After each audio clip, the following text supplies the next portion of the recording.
Okay.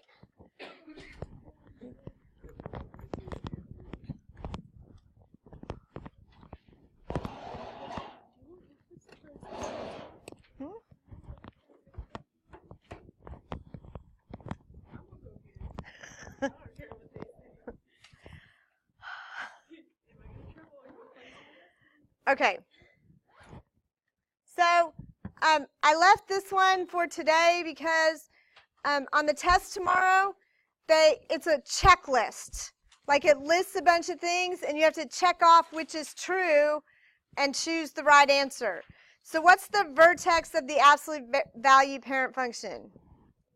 0, 0.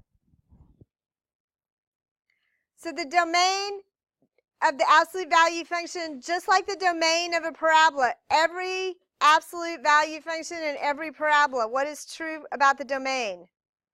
It's all real numbers, right? So it would either be all real numbers or negative infinity to infinity. And if it's not that, the domain is wrong, and you wouldn't check that one. The axis of symmetry is x equals 0 because we always match up our x. And the range, absolute value is always positive. So this is y is greater than or equal to 0. Or it could be written 0 to infinity. But the answers are always positive, so the domain is always greater than 0. But the range is always greater than 0. But the domain is all real numbers every time. Okay? Okay, so just to refresh your memory, the f plus g, and if they give you the g, you have to subtract, which means you change all the signs, and that leaves you with your f. Right? Everybody can do that? And then the negative 0, that's the one on the negative side, and the positive 0 is the one on the positive side.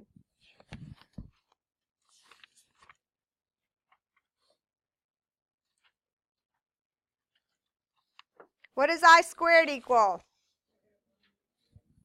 So look, on this one, if you remember the 5I squared, 5 squared is 25, and the I squared makes it negative, so it's negative 25. So if it was 4I squared, it would be negative 16. If it was 3I squared, it'd be negative 9. Is anybody listening to me? Okay.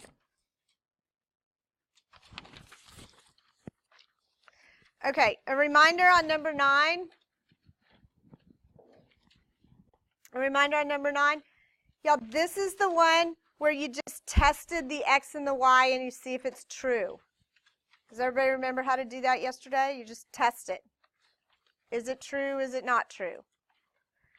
On a test tomorrow, only one of them is true. So when you find the true, you're done. All right. I'm going to come back to this page in just a second because you all hate this. It's not fun. So flip over to starting on number 5.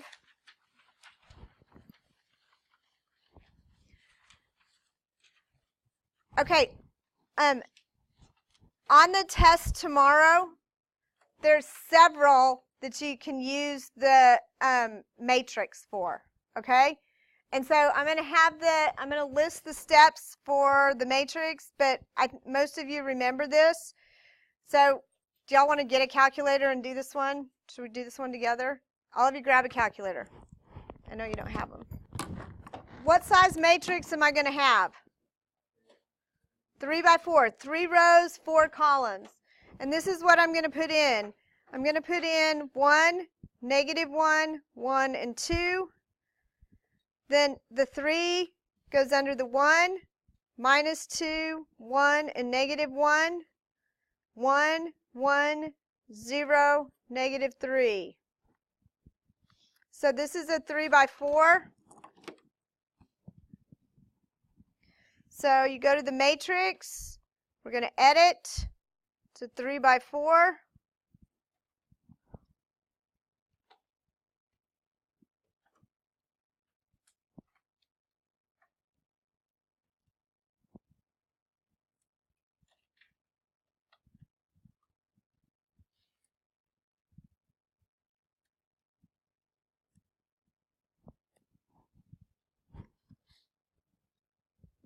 So after you fill up the matrix, you're going to do second, quit.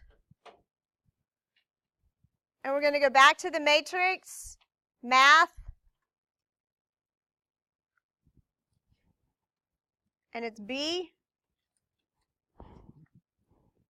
And then which matrix are we going to do? We're going to do matrix A. So you just push enter. And it gives you the answers. And you should have gotten -2, -1, and 3.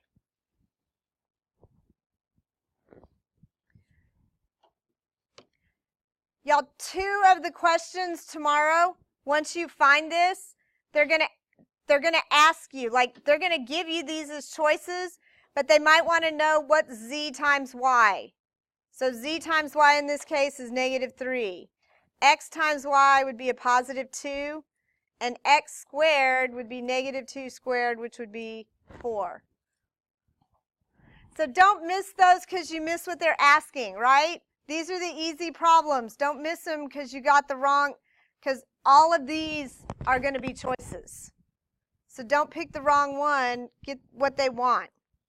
Okay, so everybody try 6 and 7 and see if you get the right answer.